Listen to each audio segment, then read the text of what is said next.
Hey everyone, it's me, Mark Doty. You know, the guy who won't shut up about polyphony.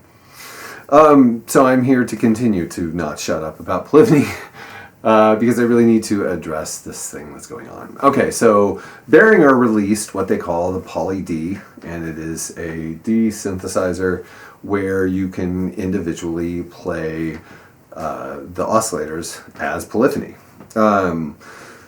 So then it is a polyphonic synthesizer, but the problem is that the rest of the architecture has not changed, so you still only have one filter and one amp, technically making it a paraphonic type of polyphony. But the response has been that it's not polyphonic, it's paraphonic. And that phrasing is problematic for me, even though I understand where it comes from. For me, that is a bit like saying, no, that's not a dog, that's a German Shepherd. And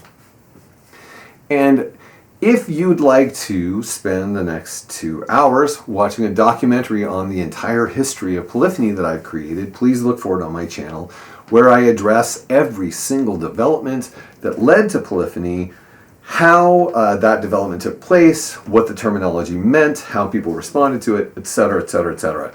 So if you would like the in-depth version where I explain everything that I'm about to assert right now, you should watch the full documentary. But right now I just want to address several points that I've been thinking about, how it could be that people could come to the point where they associate note count with the articulation of that note count.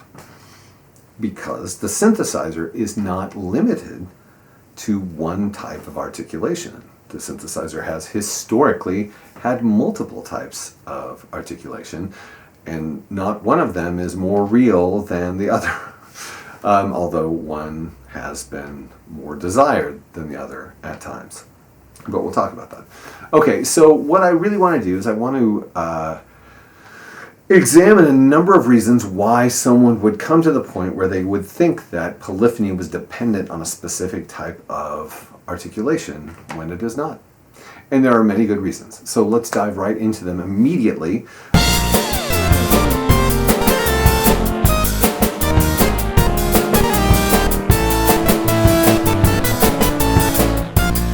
The first reason is, and it's hard for me to think in this framework, number one, because I am a professional historian of synthesizers.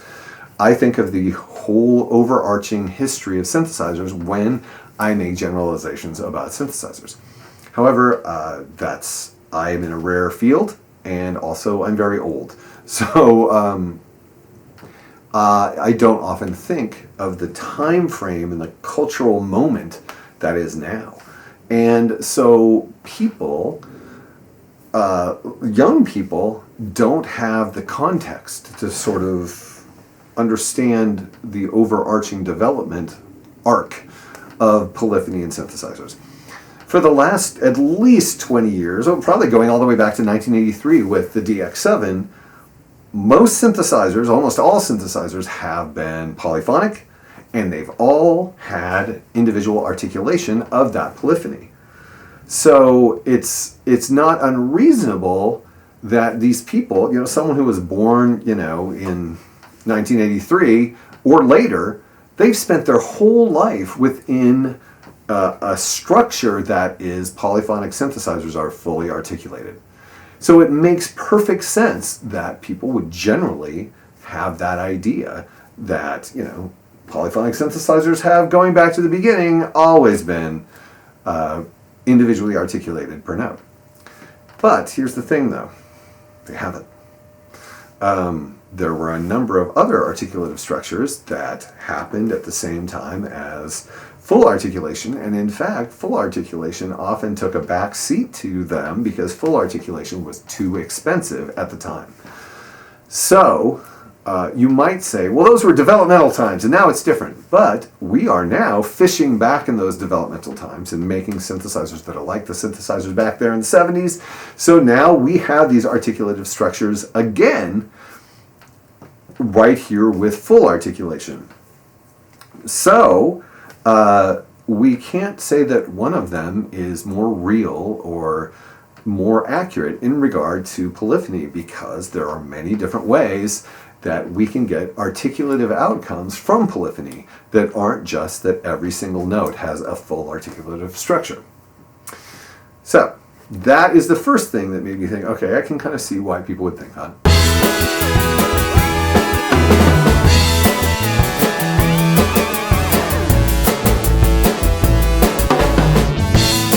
Number two, you have to take into account the fact that when synthesizers were invented, they were not meant to be traditional instruments, they were not meant to play traditional music, and they were not meant for traditional timbres. These were groundbreaking, new, visionary ideas about how sound could be manipulated to create new timbres and new styles of music and new forms of performance. That was the exciting thing about electronic instruments from 1900 up until 1970. In 1970, traditional musicians found out about synthesizers through Switched on Bach and were like, hey, I want to use these cool timbres in music. Oh, great, it's got a keyboard right on the front. Okay, yeah, let's play. Of course, you know, the early modular synthesizers at that time only played one note at a time. So you had these traditional musicians coming to this keyboard and going, what is wrong with this thing? Having a reasonable expectation based on traditional instruments that they played that playing more than one note would generate more than one tone, because that's what pianos do, and that's what clavinets do, and that's what electric pianos do, and that's what organs do as well, although our organs don't typically have individual articulation like a piano does. But still, there was an expectation when traditional musicians came to the keyboard interface and expected it to behave like a keyboard interface.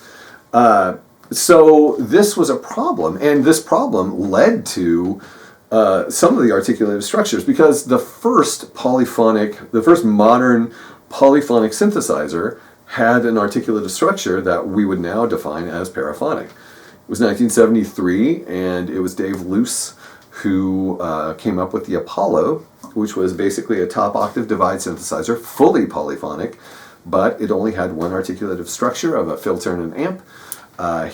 Before releasing to this public, he showed it to Keith Emerson, and so Keith Emerson played this Apollo, it was the Apollo, and he said, wow, you know, I don't like what this is doing. And it's because he was a traditional keyboard playing musician, and this interface, this type of articulative structure, resulted in weird outcomes that traditional musicians would not know what to do with. Not that they were wrong or bad or couldn't be used, it's just that some musicians would be like, this doesn't behave like I expect or want. And most of the times they were trying to use traditional sounds as well, which is also contrary to the whole history of synthesizer, but that's another thing. So that's why Dave Luce created the Polymoog, which had a synthesizer per key, so that Keith Emerson and others like him could have full articulation that reminded them of traditional instruments. Of course, the Polymoog also had the problem of only having a filter per key, but not the filter that you wanted per key, which was the Moog filter. There was only one of those, and it led to a weird paraphonic outcome. But anyway, so that is the other weird thing, is that then we tried the paraphonic concept, which wasn't called paraphonic at that time. Then we tried a synthesizer per key concept. And then the next concept was, okay, those each have their limitations. What about having a limited polyphonic count, but each of those few notes are completely articulated? And musicians were like, no, that sounds cool too. Yeah, let's try that. So then if you played a 4-note chord, all 4 notes were individually articulated. That's really cool. But then that was at the expense of polyphony. Only 4 notes, 4 notes at a time, that's enough for music? I mean, it's really not for a musician. And people don't really talk about that either, how 4 or 8 notes is horrendously limiting in regard to polyphony, which is what we're literally talking about, as well as articulation. So there's this sort of inverse relationship between high polyphony, low articulation, or high articulation and low polyphony, further demonstrating that polyphony and articulation are separate, they're different. Except for in the case of the full articulation per key instruments like the Korg PS3100, where they're right there. You have both full articulation and full note count. But those things were horrendously expensive and nightmarishly complicated. And then you have to remember, as much as people like you and I would favor full articulation, in 1976, the ARP Omni came out. It was what we would call today paraphonic, and good heavens, it became the most accessible means for people to get to polyphony. And so it became the most popular synthesizer previous to the DX7, even though it didn't have full articulation. But it did have full polyphony, and, you know, the artful player could get the articulation they wanted. They could fake it, and it was a price that they could afford, unlike a CS80 or a PS3100 or, you know, even a Prophet 5. It was far less expensive to have full polyphony and limited articulation than it was to have limited polyphony and full articulation. So, that was sort of the weird confluence of articulation strategies that took place in the 70s, trying to deal with limitations in cost and functionality and component expense and what the musicians wanted. So yeah, that led to a whole bunch of different outcomes that, for me as a synthesizer historian, are part of this whole story.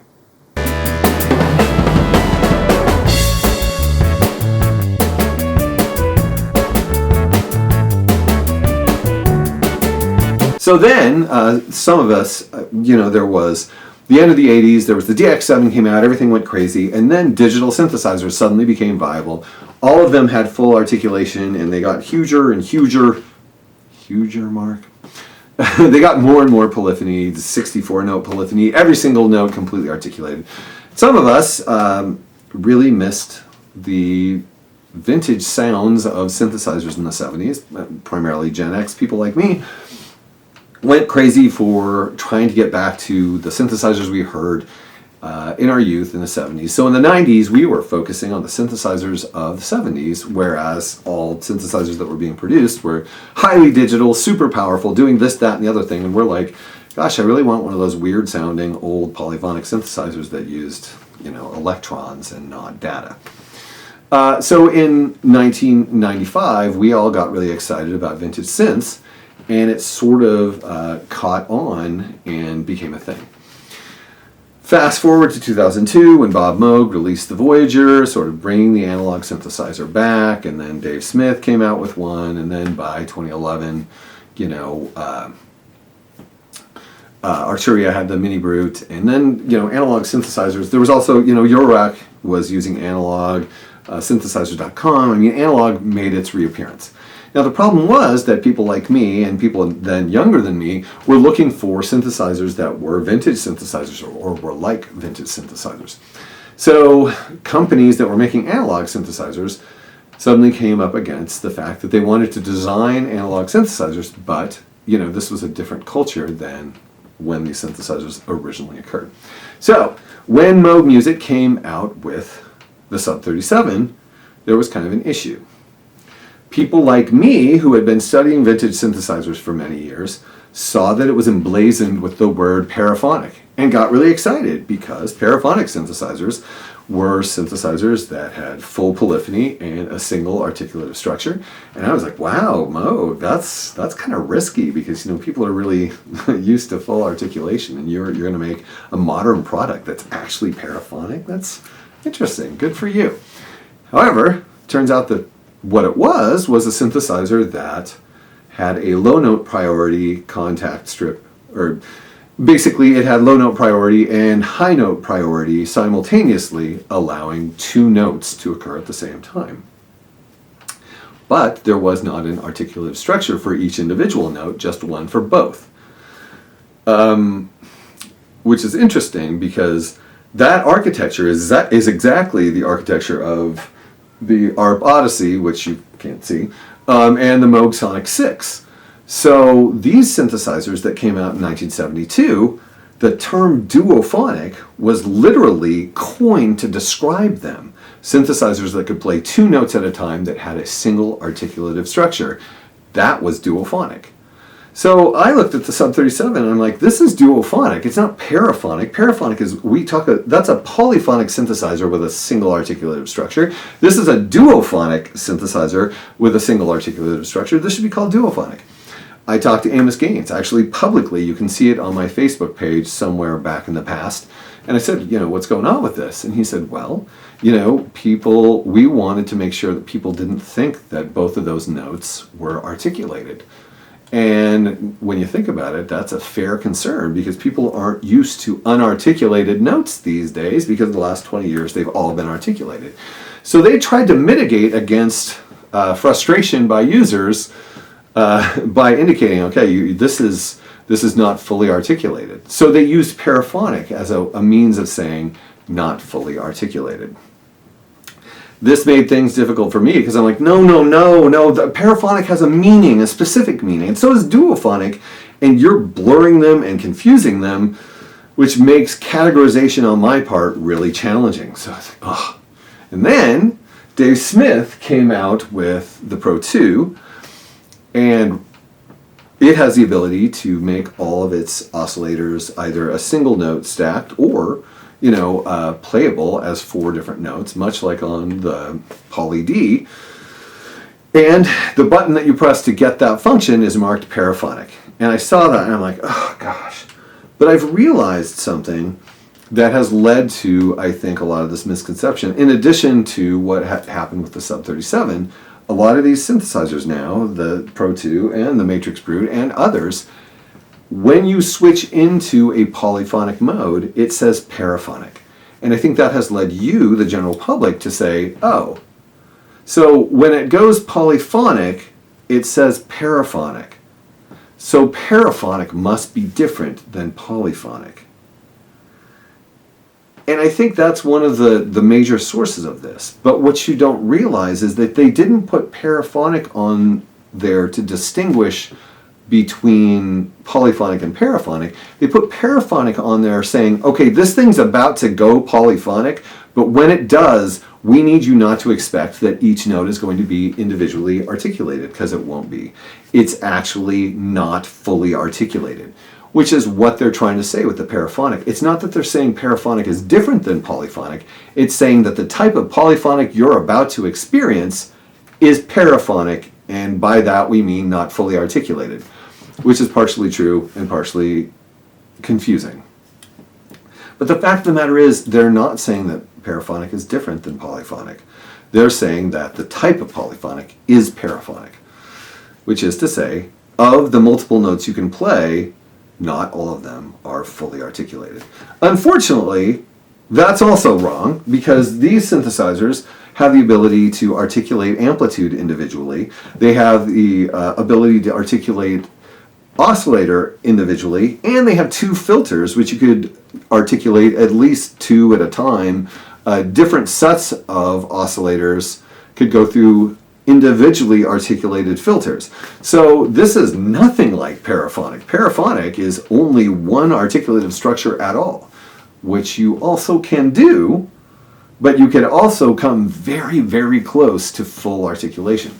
This is why you might remember I came up with the word variophonic, because there are synthesizers with one articulative structure that we call paraphonic. There are synthesizers where each individual note is fully articulated. We call that, well, Bob Moog called that multiphonic. Most people don't call it anything. Most people these days just say polyphonic, which is part of the reason this is confusing.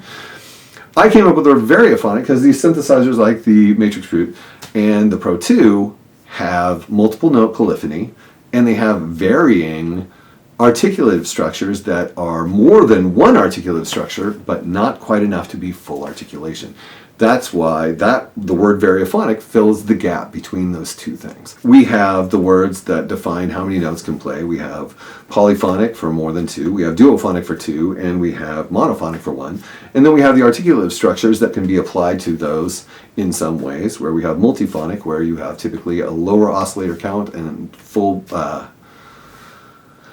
articulation, or you have paraphonic, where you have often, the note count is often fully polyphonic, but you have a single articulative structure, and then variophonic, which has varying amounts of articulative structures to suit the polyphony. So that's kind of where I went with this. But this is how these companies have sort of contributed to this notion that perhaps polyphony and parophony are two different things, two opposite things, instead of one being a flavor of the other.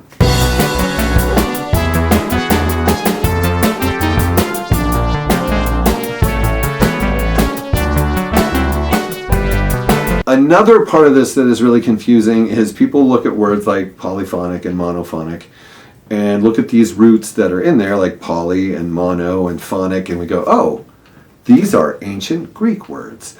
And then you look back in the past and you can see sort of evidence that these are from these ancient roots, so they must be ancient words. So people are going back and trying to apply monophonic and polyphonic to things in the past. But the fact of the matter is, and this is a weird one, but monophonic and polyphonic, as they are applied to synthesizers, they were coined specifically for synthesizers to address specific synthesizer functionality. When people talk about instruments that play one note at a time or instruments that play multiple notes at a time, there isn't really a need for a classification. There really isn't a reason to say, well, you know that guitar you're playing, that's 6-note polyphonic. By definition, guitars play 6 notes at a time. And no one ever had to stop a flute player and say, hey, you know that thing only plays 1 note at a time. It's monophonic. These instruments existed for hundreds of years, and they did not need those classifications or categories. I'm sure there has been a music educator somewhere at some point that applied terms like polyphonic and monophonic backwards to acoustic instruments. But really, that's kind of a metaphor more than it is a musical classification. Right now, some of you are probably freaking out, but I will address the fact that polyphonic is polyphony is a compositional style from the Baroque era. But that compositional style has nothing to do with synthesizer note counts or articulation or anything.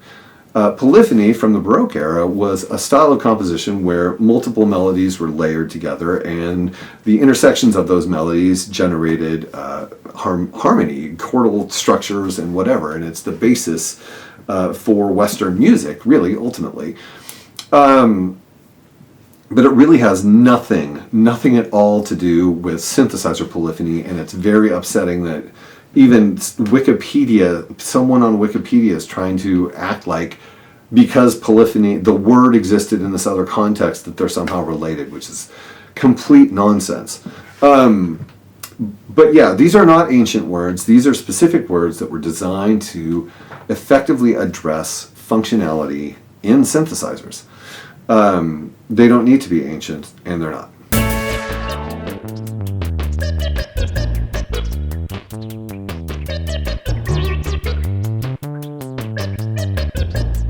So I'm trying to codify these words that used to be codified and now vary to a great deal, to the point where they don't make enough sense to be really applicable anymore. I've argued in forums going all the way back to probably the 90s. I created an infographic in, I think it was 2013 or 2014, that I posted in Keyboard, where I basically described the fact that we have, articulated polyphony and non-articulated polyphony. And Keyboard Magazine reposted it and endorsed it. I've been making graphics since then, trying to be like, no, you guys, these things are separate. And here are more of those graphics where I basically show these different categories and how they interact, where you have the 3 different types of note count, and you have the 3 different types of articulation of note count. And so hopefully these graphics sort of make the connections that are lacking. And the things I've been talking about in this video, you can kind of see how it would come to the point where people would associate articulation with polyphony. But for the categorical purposes, it's way better if we keep them separate, and that one type of articulation isn't considered to be the real one and the other's not real, or polyphony being dependent on articulation does not work at all. We need to know how many notes play, and then we need to know how those notes are articulated. And that should be the way that we do it. Thank you for watching all of this. Please don't hate me. If you'd like to talk more about it, that's great, but first I would encourage you to watch my 2-hour documentary so you can understand why I'm asserting the things that I'm asserting that I haven't entirely defended as I'm asserting them in this shorter video. Okay, well, thank you.